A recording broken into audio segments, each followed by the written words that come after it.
Why are so many young people becoming Catholic? And why are all of the young people becoming Catholic obsessed with Latin? This is a common question from older Catholics and cradle Catholics that I've heard in my parish and I'm seeing online. And right now it's really relevant to the discussion of what's going on in the church. But the answer is not what you'd expect. There's this phenomenon happening, I don't know if you've been paying attention, where young people are going back to Christianity, which is contrary to the trend of the past 30 years where basically everybody was leaving. It's surprising, it's shocking, and people are trying to understand what's going on. To add to the complexity, they're not going back to casual, modern versions of Christianity, at least not as much. They're going deeper. And these young people, they want reverence, they want incense, they want chant, they want kneeling, and they want silence. Many of them want the traditional Latin Mass. Far from the accusations that this is just about aesthetics and just about putting on a veneer of traditionalism to be contrary to your parents' generation, it's about more than that. This has left a lot of people confused and bewildered even, because the assumption was for a long time that young people want a hip, relevant church. They want something fun, they want something cool. They want the church experience that's akin to the rock concert experience.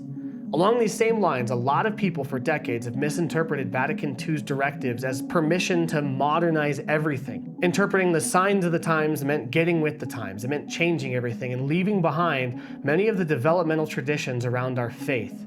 And you add to that the fact that many cradle Catholics who grew up in this generation never heard the whys behind the traditions they were so readily willing to leave behind. No one explained how tradition actually meets modern needs. Now, I would say I think the council actually probably understood this and wanted to go in this direction, but that's not what we got on the ground. But what we're seeing now, I would contend, is actually the council being properly implemented, not necessarily by parishes directly, but as a grassroots change brought about by the Holy Spirit.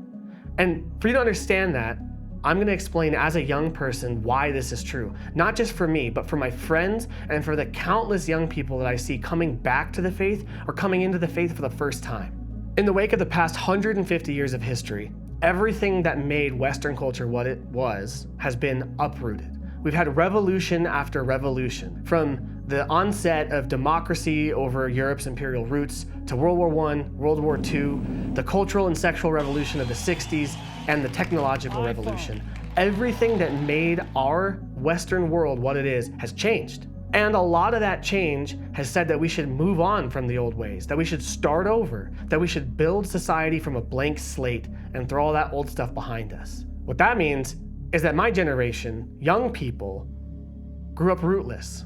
No heritage, no direction, no tradition, nothing to inspire us. Anything from before the 1960s is considered backwards, behind, and regressive, whereas we want to lean forward and be progressive. And we've been told, you don't have any rules anymore. You can be whatever you want. Life is what you make it. You get to make your own meaning and do whatever you want to do. That sentiment has horrendously backfired in almost every single way I can think of. Instead of being empowered and liberated, we are the most anxiety-ridden, depressed, lonely, and suicidal generation, potentially in history, if not in recent history.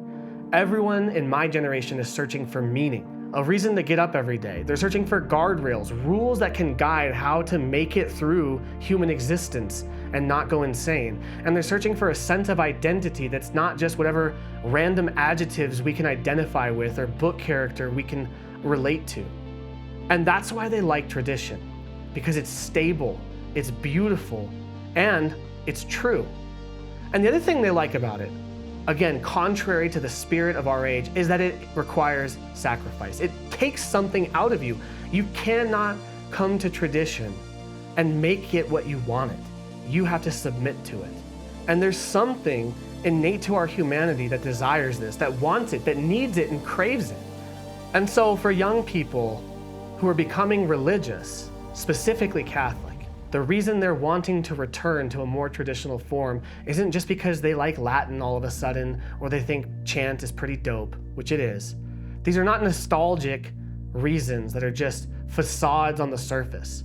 These are deeply needed. These are things that are meeting needs that young people have. And we've been trying to express that this is what we want. This is what drew us to the faith. We don't like cool and relevant, trendy things. They didn't bring people back. If you look at the statistics, It's something like 97% of young people leave the church, the very church that tried to be trendy, that tried to be relevant and be cool. Instead of making that applicable to our lives, it alienated us.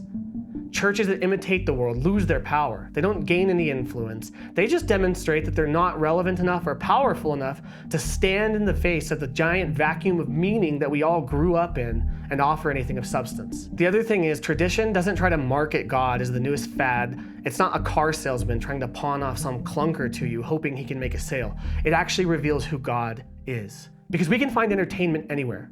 We can go to a rock concert or a movie and not have to have Jesus slapped on it like a sticker that just sponsored the production of it, that has no real relevance to what it meant to us anyways. These traditions, they're not empty. They actually offer a connection to something bigger than us, something that takes us outside of ourselves, that's older than us, and something that is sacred. These are the things that make the church truly Catholic, truly universal, truly something that can transcend nations, borders, technological barriers, language barriers, cultures, and age groups. And so this return isn't about division. It's not about the young rebelling against the old. It's about renewal. And I believe in an era where the church is more interested than ever than listening to the people in the pews, to hearing what they're experiencing and being guided by the Holy Spirit. I believe this movement of young people is guided by the Holy Spirit, not just a preference for aesthetics. Let me give you an example. At my parish, my wife is one of the leading figures behind a renewal of the youth ministry. They're trying to make that statistic I shared earlier, 97% of our young people leaving the church and making that decision by the time they're 13, they're trying to reverse that. So she's been leading a small group of young girls, catechizing them. These are high school girls. And their interest is not in how we go with the hip trends of culture and make worship awesome and bring fog machines into the sanctuary. Their interest has been in, why do we believe that the Eucharist is Jesus Christ? What is liturgy? I want to learn Latin. I want to learn about the ancient prayers of the church. I want to learn about the saints from 800 years ago because their experience and their spirituality is more relevant to me and gives me more life than the weak, watered down catechesis I was offered in these classes that were just like school. Every single one of these girls has made a deep faith commitment, and they're actively at the forefront of evangelizing and re-evangelizing our parish and community. One of these girls has gone off to college and started multiple Bible studies and is in the midst of welcoming multiple Protestants and non-religious people into the Catholic Church and accompanying them through RCIA. This is like a 20-year-old girl who's doing this, and she's driven not by what's modern and hip and relevant, but the fullness of the Catholic faith, which is Jesus Christ himself and his way of life, passed on through the tradition of the church, given to us by the apostles and their successors. This is what's drawing these young girls. Without any influence from our priest or their parents, or even my wife, they're wanting to bring the gospel into their schools and into their families. They're wanting to evangelize people. They're wanting to learn how to pray. They're wanting to learn how to actively participate in the Mass, not just by having their line and saying it loudly, but by entering into the spirit of the holy sacrifice of the Eucharist. All of this is brought about by the Holy Spirit, bringing these girls into a close encounter with that great tradition. That tradition that's been alive for 2,000 years and has not changed. So when young people are coming to the church, it's not because we tricked them into a pizza party or made this as exciting as the movies. It's because they were drawn close to something ancient and yet something new. Young people want Latin and chant and incense, not because they're fads, things that will pass in 10 years and no longer be hip or relevant, but because they're signs of the sacred and the eternal. They've spoken loudly that they want high challenge, something that demands something of them, something that's bigger than them, that's beyond them, that calls them out of their own isolation and idiosyncrasies and faults and failures and humiliation and weakness into something greater and transcendent. The verdict is in. Young people want more from their faith, not less.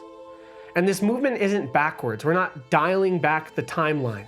It's upwards to God. Because this great tradition is how we meet God in his fullness.